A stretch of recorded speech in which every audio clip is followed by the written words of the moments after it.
जय भीम जय भीम जय भीम. मित्रांनो, आपल्या सर्वांना आपला शूरवीर 500 योद्धांचा भीमा कोरेगावचा इतिहास आठवतोय. आणि इतक्या वर्षापूर्वी जरी ती लढाई झाली असेल तरी 2025च्या शेवटी 2026 मध्ये जाताना आजही भीमा कोरेगावला लाखोच्या संख्येने भीम अनुयायी येतात. आणि आपण यांनी हेच दाखवून दिले की भीमा कोरेगावच्या दिवशी ज्या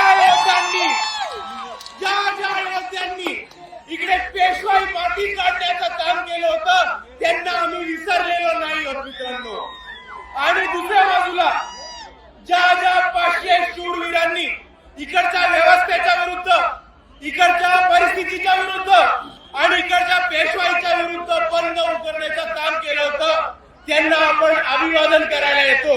तेव्हा फक्त महाराष्ट्राला नाही तर भारताला नाही तर अख्ख्या जगाला दाखवून देतो की हे बाबासाहेबांची औलाद अजूनही लढलेलो विसरलं नाही. 500 लोकांनी तेव्हा वार केला होता आणि मात केला होता पेशवाईचा. आणि आजही आपल्या सर्वांना दाखवून द्यायचंय की समोर किती मोठी परिस्थिती असेल, किती मोठी ताकद असेल, तरी आज जर इकडे 500 लोक बाबासाहेबांचे अनुयायी जमले तर समोरच्याला कापल्याशिवाय राहणार नाही. ही ताकद आहे.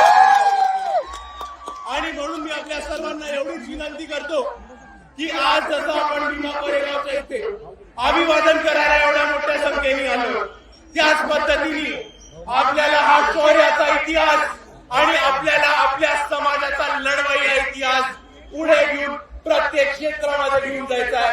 आणि भीमा कोरेगावच्या शौर्यांना आपण तेव्हाच अभिवादन करू जेव्हा आपण त्यांच्या पद्धतीने त्यांच्यासारखे छाती टोकपणे लढणं शिकू. एवढं म्हणून मी माझे 2 शब्द थांबवतो.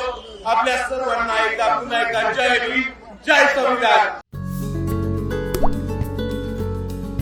आता जोकासू STP या अत्याधुनिक जॅपनीज तंत्रज्ञानाने सुसज्ज, quick installation, energy efficient, noiseless blowers, low maintenance या आणि अशा वैशिष्ट्यांनी परिपूर्ण जोकासू STP तंत्रज्ञान प्रकल्प उभारणीपासून ते विक्री पश्चात समाधानकारक सेवा देणारी, भारताबरोबरच परदेशात देखील प्रकल्पांची यशस्वी उभारणी करणारी company Deccan water treatment private limited.